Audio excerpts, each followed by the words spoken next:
जब घोड़े पे सवार होते, बांध के साफा जब तैयार होते, देखती है दुनिया छत पर चढ़ के, कहते कि हम भी काश ऐसे भारत के वीर होते। भारत, भारत शब्द मुंह से निकलते ही पूरे बदन में एक जोश और जुनून जाग उठता है। दुनिया का 6 नंबर का बड़ा देश, इसकी अगर हम और आप बात करना शुरू करें तो सालों बीत जाएंगे, पर उसकी महानता पूरी नहीं होगी। चलिए खैर, फिर भी आज हम और आप मिलके कुछ इतिहास के पन्नों को टटोलते हैं और कुछ आने वाले समय में जो नया इतिहास हमारा देश फिर से बनाएगा उसकी बात करते हैं। सदियों से भारत को महान कहा जा रहा है। पूरे विश्व में सिर्फ हमारे देश को सोने की चिड़िया कहा गया है। इतिहास गवाह है कि ना ही कोई भारतीय अपना देश छोड़ के बाहर गया था, बल्कि सदियों पहले भारत के साथ व्यवहार बढ़ाने के लिए और खुद के विकास के लिए परदेसी हिंदुस्तान में आए थे। जनसंख्या में पूरे विश्व में दूसरे क्रम में है हमारा देश भारत। इसकी आबादी तकरीबन 120 करोड़ तक की है। यही लोगों की इच्छा शक्ति, मेहनत एवं महत्वाकांक्षा हमारे देश को आधुनिक निर्माण का स्पर्श और विश्व की महाशक्ति बनाने में जुटी हुई है। इसी भारत का एक ऐसा हिस्सा, एक ऐसा प्रदेश जो उसका पहले से ग्रोथ इंजन रह चुका है और आज भी है। ये वो है राज्य जहां पे भारत को आजाद करवाने की नींव रखी गई थी। ये वो है प्रदेश जिसने पूरी दुनिया को बड़ी से बड़ी विभूति दी। वसुधैव कुटुंबकम की भावना पूरे विश्व के साथ बांटी और जिस राज्य के पास 1600 किलोमीटर लंबा दरिया किनारा है, शायद आप समझ ही चुके हैं कि मैं गुजरात की बात कर रहा हूं, जिसे दुनिया बिजनेस का गेटवे भी कहती है। छोटे से लेकर बड़े तक सभी व्यापार के दरवाजे यहीं से खुलते हैं। देश का सबसे विकसित राज्य गुजरात, 6 करोड़ गुजरात वासियों की रग रग में महत्वाकांक्षा भरी हुई है। चल के गिरना और गिर के फिर संभलना वो हमारे खून में है। समय से आगे की सोच रखता है गुजरात। देश में सबसे पहले पब्लिक प्राइवेट पार्टनरशिप का नया कानून बनाया, जिससे इंफ्रास्ट्रक्चर की सुविधाएं आम आदमी को सुलभ हुई।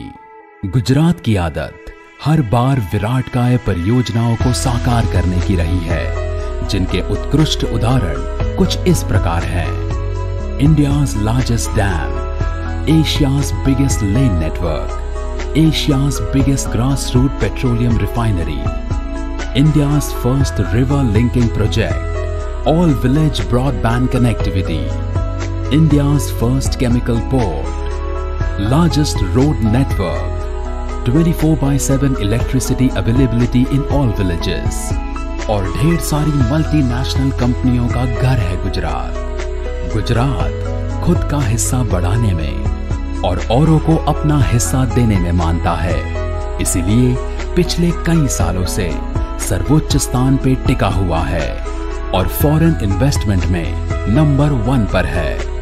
अब गुजरात फिर से और एक बार अपनी विकास गाथा नए आयाम को छूने जा रहा है। गुजरात स्पेशल इन्वेस्टमेंट रीजन का निर्माण करने जा रहा है, जो पूरे देश की औद्योगिक एवं आर्थिक सूरत बदल कर रख देगा, और वो है धोलेरा।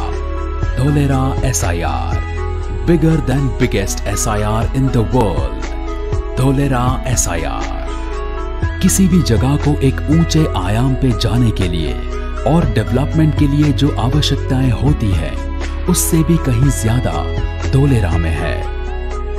कोई भी लैंड की कीमत तब ही होती है जब वहां पे industrial, commercial, residential and infrastructure growth हो, और उसके अलावा logistic facility, railway, international airport, 24/7 water supply, electricity, road connectivity, port connectivity, mega industrial park जैसी काफी फैसिलिटीज चाहिए और वो सब यहाँ धोलेरा में मिलने जा रहा है। गुजरात सरकार का सबसे महत्वाकांक्षी प्रोजेक्ट है धोलेरा SIR। 700 चौरस किलोमीटर में आकार लेने वाले इस प्रोजेक्ट की शुरुआत में 1 लाख करोड़ के इन्वेस्टमेंट का अंदाजा लगाया जा रहा था, लेकिन साल 2009 से साल 2013 के वाइब्रेंट समिट में MOU की राशि 2.5 लाख करोड़ तक की पहुंच चुकी है। यहाँ पर DMIC Delhi Mumbai industrial corridor के तहत पूरी नई सिटी का निर्माण होगा और मेट्रो रेल आएगी। एशिया का सबसे बड़ा इंटरनेशनल एयरपोर्ट यहाँ पर बनने वाला है। उसके अलावा यहाँ दहेज से लेकर भावनगर तक का 35 किलोमीटर लंबा सी लिंक भी आकार लेगा। यहाँ कल्पसर जैसी सरकारी योजनाएं और परियोजनाएं भी आकार लेंगी। आइए इनसे जानते हैं कि ये लोग धोलेरा के बारे में क्या कहते हैं। State subsidiary Mahindra Lifespace, the pioneers of development of integrated cities under the brand Mahindra World Cities, is signing 2 MOUs, one for a 3,000-acre development in the special investment region of Dholera.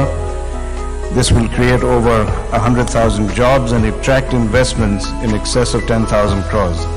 Encouraged by the extraordinary work and the amount of support that you get from the Gujarat government and its bureaucracy and its technocrats, we have been encouraged to launch a new renewable energy park next to Dholera, which will spawn an investment of about 12,000 crores. We are also building 3,300 megawatt at Bhadreshwar, Kutch, 2,600 megawatt at Dahej, and 4,000 megawatt at Dholera SIR. SIRs in Gujarat will be the building blocks of global projects. अब कुछ बात करते हैं investment की।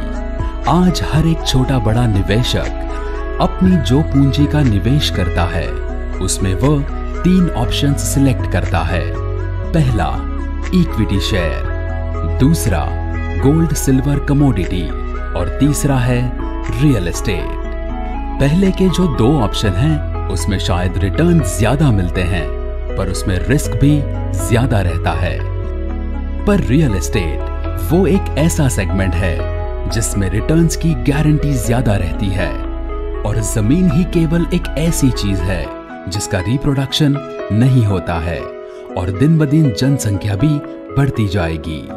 अगर कोई सफल निवेशक रियल एस्टेट में निवेश करता है तो वो एक स्लोगन ध्यान में रखता है, आई प्रेफर बिल्ड।